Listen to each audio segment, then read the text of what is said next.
mga amazing biking stories dito sa Amazing Earth. Pinakamataas na bundok sa Dubai inakyat ng siklistang Pinay.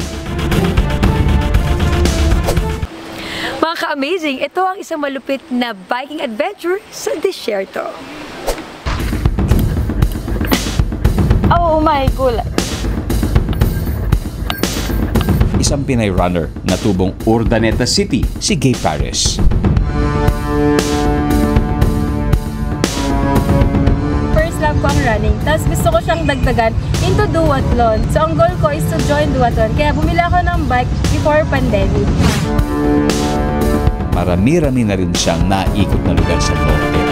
This is the Great Wall of Ahon ng La Union. Pinakamahirap na ahon na inahon namin sa buong cycling career namin. Pinakamataas na bundok sa Dubai inakyat ng siklistang Pinay. Ito na yung Matarik na part.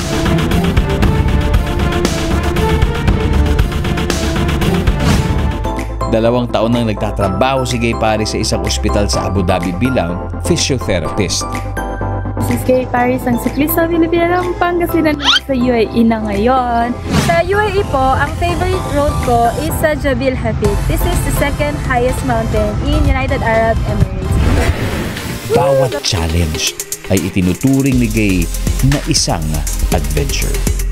Siguro habang buhay na akong magbabike kasi it benefits me holistically, physically, mentally, emotionally, and of course spiritually. And of course, you're also saving our Mother Earth. Kaya sa mga kapuso nating on the go, tutukan nyo ang live stream ng ating programa sa official accounts ng GMA Network, pati na rin sa YouTube at Facebook.